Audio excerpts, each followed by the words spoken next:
There are 15 foods that I eat pretty much every week that have probably done more for my long-term health than anything else I've tried. Most of what determines how long we live and how well we age comes down to what we consistently put into our bodies, and that largely means food. After nearly 10 years working in emergency medicine, I've seen the end result of decades of poor dietary choices play out in real time. People arrive with heart attacks, with strokes, type 2 diabetes, and a whole cascade of preventable conditions that all share a common thread: years of eating the wrong things. The interesting part is that most people think longevity is about finding the right supplement stack or discovering some exotic superfood, when in reality it comes down to boring, repeatable, single ingredient foods that you'd recognize instantly if you walked past them in a supermarket. Ultra-processed foods have made nutrition feel impossibly complicated when it genuinely shouldn't be. I'm Dr. Alex, and during my time working as a doctor in the UK, I've become quite obsessed with the patterns and the data behind living longer and living in genuine good health. What I want to do is share the insights I've gathered over those years and hopefully teach you something that in this day and age our doctors simply don't have time to explain. And if you stay until the end, I'll also mention one of the worst everyday foods that quietly makes up a huge proportion of most people's diets without them ever realizing it. Starting at number 15. Now, before we go on to the good stuff like dark chocolate or eggs, I have to mention water. I know that sounds almost too obvious, but most people really are walking around in this chronic state of mild dehydration without knowing about it. Your thirst mechanism isn't actually that reliable, especially as you get older. By the time you feel thirsty, you're already dehydrated, and that lag gets worse with age. Working in AN&D, one of the most routine blood tests that we do is to measure your kidney function. It's called GFR, or glomerular filtration rate. It's genuinely surprising how many people over the age of 40 have a GFR lower than it should be for their age, meaning their kidneys aren't filtering blood as efficiently as they should do. While some decline in your kidney function is normal aging, a significant portion is preventable. Chronic dehydration forces your kidneys to work harder to concentrate urine and maintain electrolyte balance. Over time, that extra strain leads to gradual kidney decline, and once that function is lost, you don't get it back. Dehydration affects pretty much every system in your body. Your blood becomes more viscous, making your heart work harder. Your brain function declines. Even mild dehydration impairs your concentration, your memory, and your mood. Your joints and your muscles don't function as well. Your digestive system slows down, leading to constipation. Often, most people don't connect these symptoms to hydration because they've been mildly dehydrated for so long that it just feels normal. So what I do is incredibly simple. Whenever I go into the kitchen at home, I drink a glass of water. It doesn't matter if I'm thirsty or not. It's just a habit tied to being in that space. At work, I take a couple of bottles and make sure to finish them before my shift ends. The goal isn't to force down liters and liters of water because that really is dangerous. The goal is just to be consistent throughout the day and drink gradually as you go. The longevity link here is about kidney preservation and cellular function. Your kidneys filter waste. They regulate electrolytes and they maintain your blood pressure. When they're not functioning properly, you get a cascade of metabolic problems that accelerates aging and increases your risk of cardiovascular disease. Staying hydrated is one of those really boring, unglamorous habits that doesn't feel like it's doing much in the moment, but over decades is one of the most protective things that you can do for your long-term health. That's why water makes the list, even though it's not technically a food. Moving on to number 14, and we have dark chocolate. And I'm talking about proper dark chocolate with at least 70% cocoa content. Now, I know what you're thinking. Chocolate on a list of the healthiest foods sounds suspicious, but there's a reason I eat a small amount of high-quality dark chocolate almost every day, and it has nothing to do with taste alone. The thing is, most people don't realize that cocoa is actually one of the richest sources of polyphenols you can find in food, and these compounds have a measurable effect on vascular health. What happens when you eat dark chocolate with a very high cocoa content is that those flavonoids, a specific type of polyphenol, get absorbed and eventually trigger the production of nitric oxide in the lining of your blood vessels. Nitric oxide is essentially a signaling molecule that tells your blood vessels to relax and expand, which improves blood flow and reduces your blood pressure. That might sound trivial, but vascular flexibility is one of the key markers of cardiovascular health as we age. Stiff, inflexible arteries are what leads to hypertension, to heart attacks, and strokes decades down the line. Obviously, that doesn't mean you should eat an entire bar every day because dark chocolate is still calorie dense. What I do is keep it around 10 to 20 grams, which is enough just to get the benefits without meaningfully affecting my overall calorie intake. The longevity link here is fairly straightforward. Vascular health is directly tied to reduced heart attack and stroke risk, which are the two leading causes of death globally. That's why dark chocolate makes the list. Moving on to number 13, and we have eggs. And I eat these almost every single day in some form, whether it's boiled, scrambled in olive oil, poached, or even dippy eggs. Eggs have had a really complicated reputation over the years, largely because of outdated concerns about dietary cholesterol. But the science has moved on significantly since then. What we now understand is that for most people, the cholesterol that you eat in food has very little impact on the cholesterol levels in your blood. The liver produces the majority of your cholesterol anyway, and it regulates that production based on how much you're consuming. The real driver of unhealthy blood cholesterol is not dietary cholesterol. It's excessive saturated fats, trans fats, and chronic inflammation, which comes from lots of different things. The reason eggs are so valuable is that they're a complete protein, meaning they contain all 9 essential amino acids that your body can't produce on its own. That makes them incredibly efficient for muscle maintenance and repair, which becomes more important as you age. As well as that, eggs are one of the best sources of choline, a nutrient that's critical for brain health and neurotransmitter function. Most people don't get enough choline, and cognitive decline is one of those things that you really want to prevent early rather than try to reserve later. From a metabolic perspective, eggs are also exceptionally good at keeping you full. Protein has a high satiety effect, which means it stabilizes your blood sugar and reduces the likelihood of you reaching for snacks an hour later. That stability is what protects you from the glucose spikes and the crashes that over time contribute to insulin resistance and type 2 diabetes. The longevity angle here is about muscle preservation and metabolic stability, two things that determine how well you function in your 70s, 80s, and beyond. Number 12 is cottage cheese, and I usually have this on seeded sourdough toast, sometimes with a bit of smoked salmon or some seeds on top. Cottage cheese is one of those foods that doesn't get nearly enough attention, but it's genuinely one of the most useful things that you can keep in your fridge. The main reason is the protein density.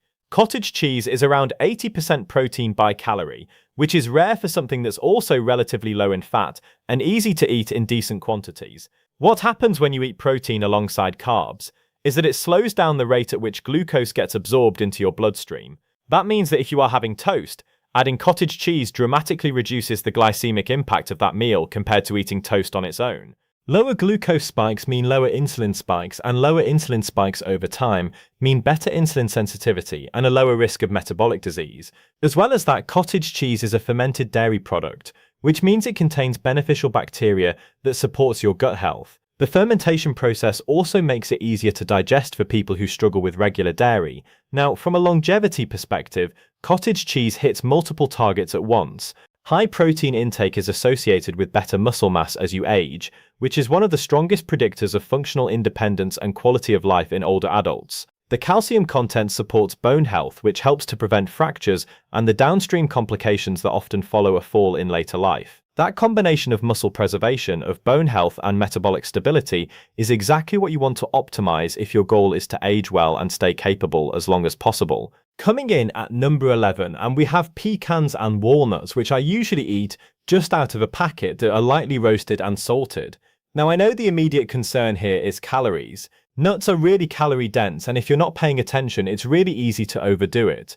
But the thing is, nuts have an extremely high satiety effect, meaning they keep you full for hours despite the calorie content. That's because of the combination of fat, of fiber, and protein in these nuts, which slows your digestion down and helps prevent blood sugar crashes that make you reach for more food.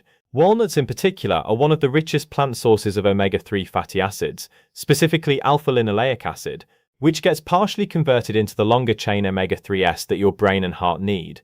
There's solid evidence that regular nut consumption improves lipid profiles, it raises HDL cholesterol, it lowers LDL cholesterol, and reduces triglycerides.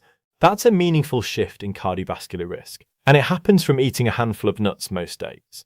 What's really compelling about nuts is the consistency of the data around longevity. Large prospective studies have repeatedly shown that people who eat nuts regularly have a lower risk of all-cause mortality compared to people who don't.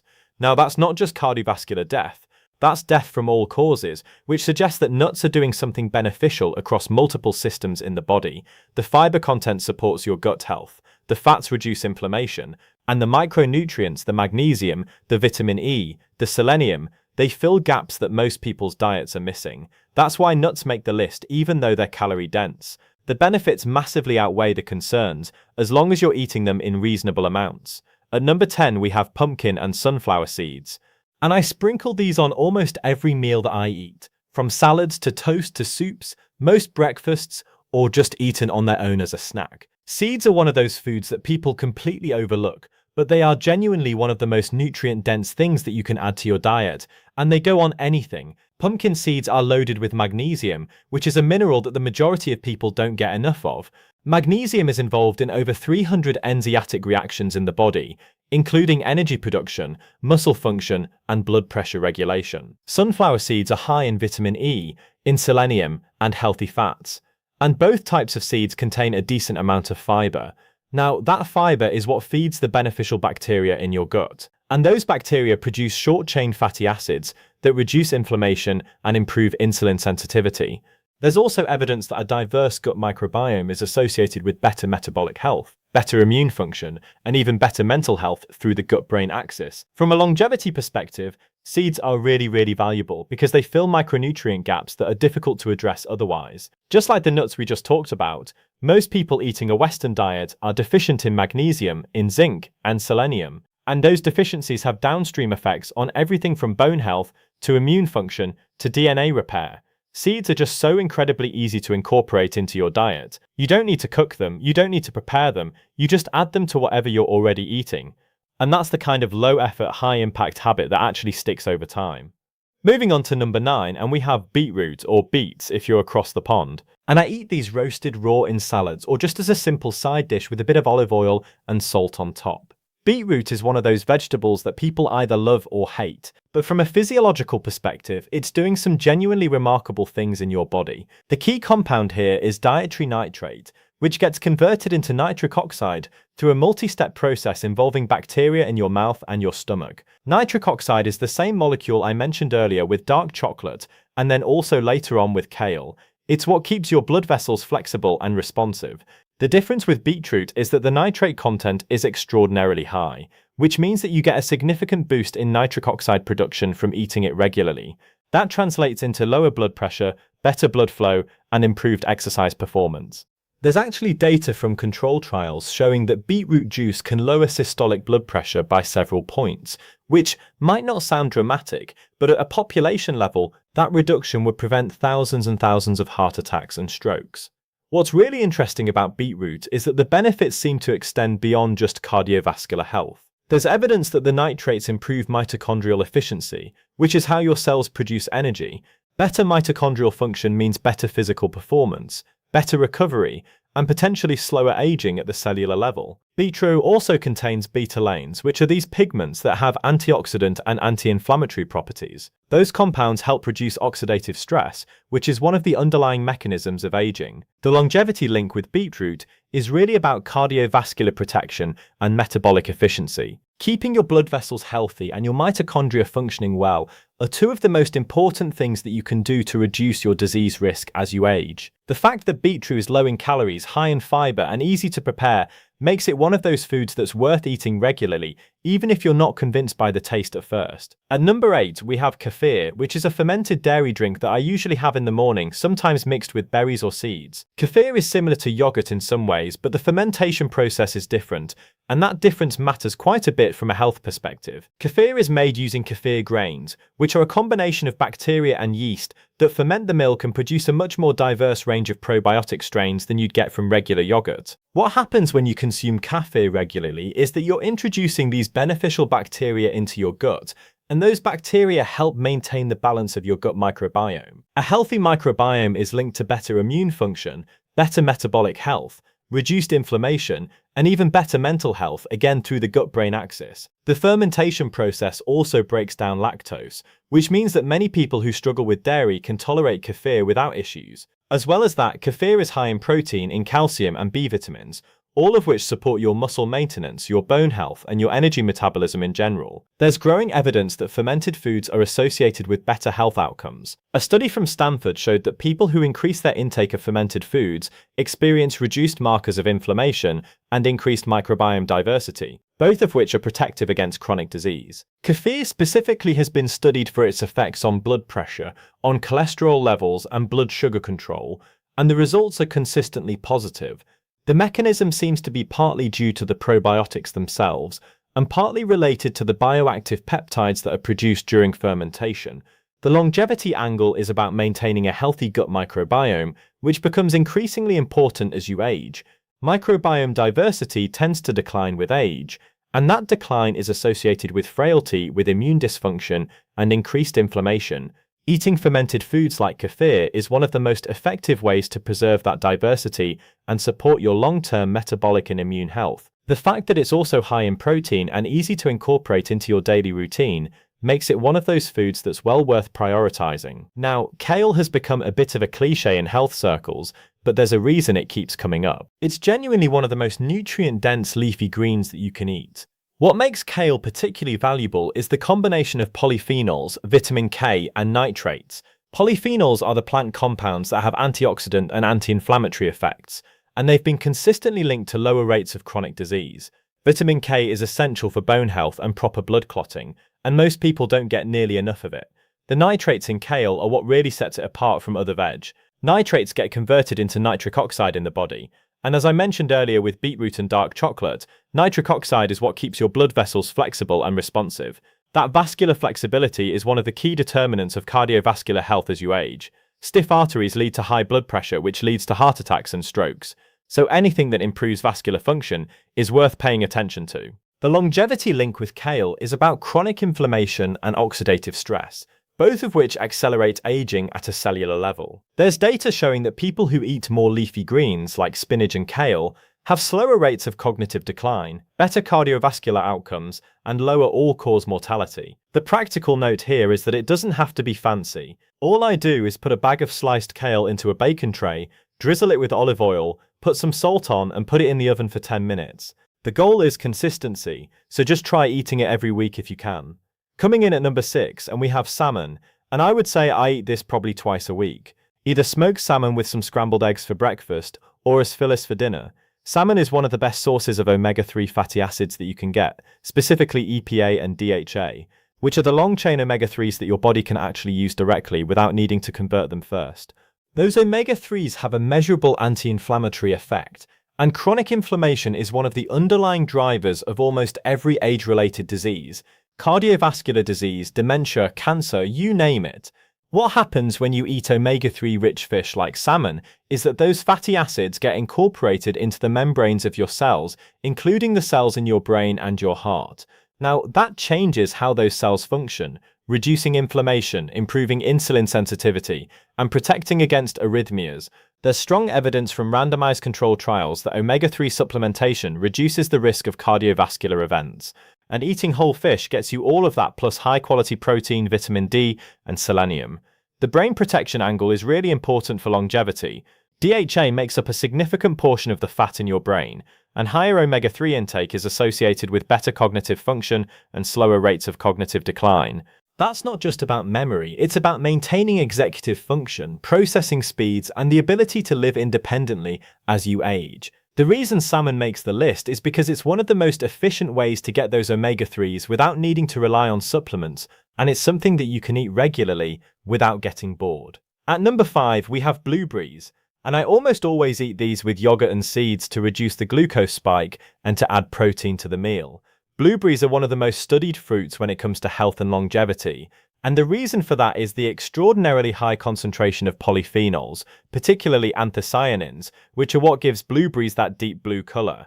Those anthocyanins have powerful antioxidant and anti-inflammatory effects, and they've been shown to cross the blood-brain barrier, which means they can directly affect brain function. The thing about eating blueberries on their own is that they do contain natural sugars, and while eating fruit sugar is different from added sugar, it can still cause a glucose spike if you're eating a large amount without anything else. That's why I pair blueberries with yogurt and seeds. The protein and fat slow down the absorption of glucose, which keeps your blood sugar stable and prevents the insulin spike that would otherwise occur.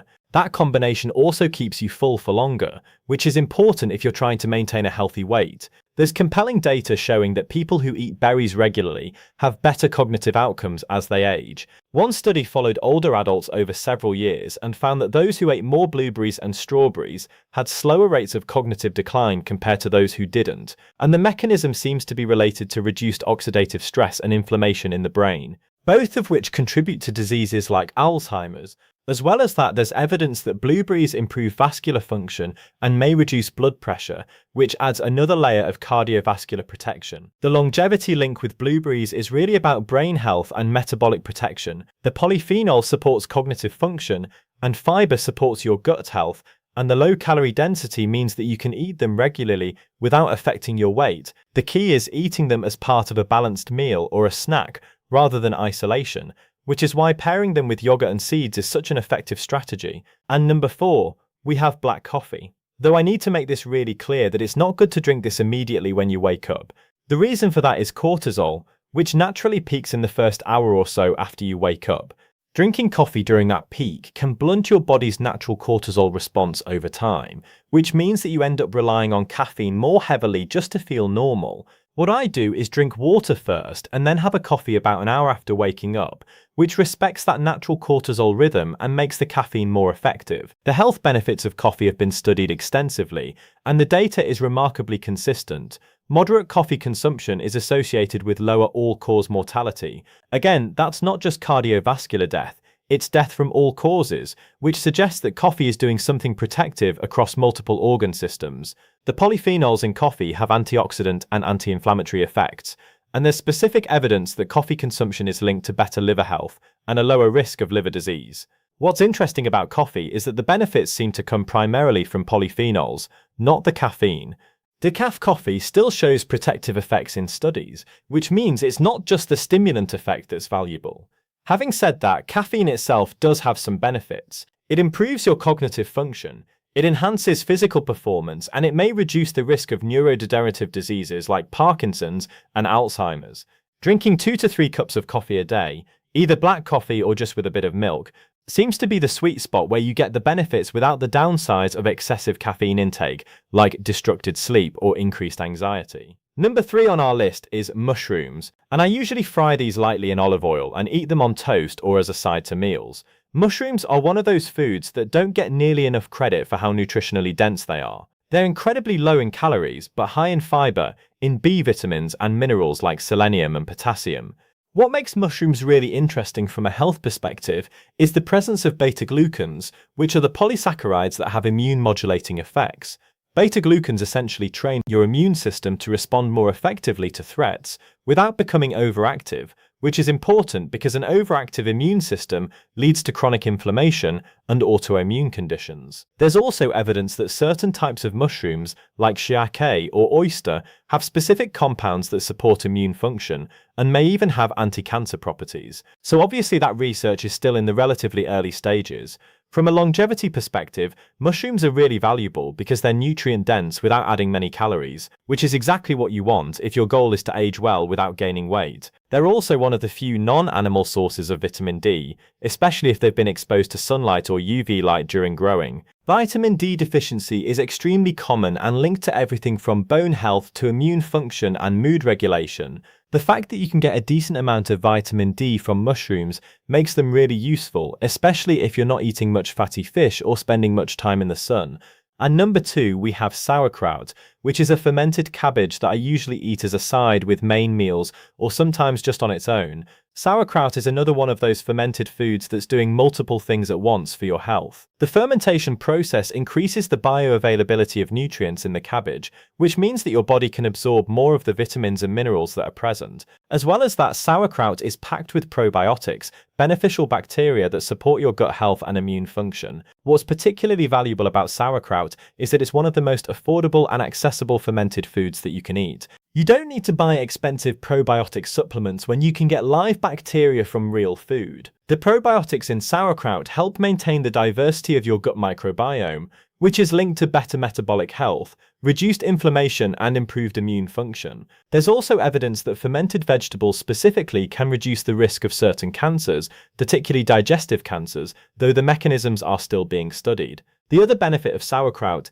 is that it has a high fiber content. Cabbage is naturally high in fiber, and that fiber feeds the beneficial bacteria in your gut, creating short-chain fatty acids that have anti-inflammatory effects. Those short-chain fatty acids also improve your insulin sensitivity and support your metabolic health, which is critical for preventing type 2 diabetes and maintaining a healthy weight as you age. The vitamin C content in sauerkraut is also surprisingly high, especially if it's eaten raw or minimally cooked. And vitamin C is essential for immune function, collagen production, and antioxidant protection. The longevity link with sauerkraut is really about gut health and inflammation. A healthy, diverse microbiome is one of the strongest predictors of healthy aging, and fermented foods, like we've touched on earlier, are one of the most effective ways to support that diversity. The fact that sauerkraut is low in calories, it's easy to store and can be eaten regularly without much preparation, makes it one of those foods that fits seamlessly into a long-term healthy eating pattern. And finally, at number 1, we have extra virgin olive oil. And I use this every single day really generously on pretty much everything from salads to toast instead of butter, any sort of veg, and pretty much any cooking that I do. Olive oil is one of the most well-studied foods in the context of longevity, largely because it's a central component of the Mediterranean diet, which is consistently associated with lower rates of cardiovascular disease, of dementia, and all-cause mortality. What makes extra virgin olive oil particularly valuable is the polyphenol content, which is what gives it that slightly bitter, peppery taste. Those polyphenols have powerful anti-inflammatory and antioxidant effects, and they specifically protect the endothelium, which is the lining of your blood vessels. Endothelial dysfunction is one of the earliest signs of cardiovascular disease, and it happens years before you develop high blood pressure or have a heart attack. Olive oil helps preserve that endothelial function, which keeps your blood vessels flexible and responsive. There's also evidence that olive oil improves your lipid profiles. It raises your HDL cholesterol, and it reduces oxidative stress. The longevity around olive oil is some of the strongest that we have for any single food. Large prospective studies show that people who consume more olive oil have a lower risk of cardiovascular events, neurodegenerative diseases, and overall mortality. Now, that's not just correlation. There are plausible mechanisms that explain why olive oil is protective, and those mechanisms have been validated in control trials. The key is making sure that you're using extra virgin olive oil because that's the type that retains the polyphenols. Refined olive oil loses most of those beneficial compounds during processing, so it's not going to give you the same benefits. Now, as I promised earlier, I want to mention one of the worst everyday foods that quietly makes up a huge proportion of most people's diets without them ever realizing it. And that food is soft sliced white bread.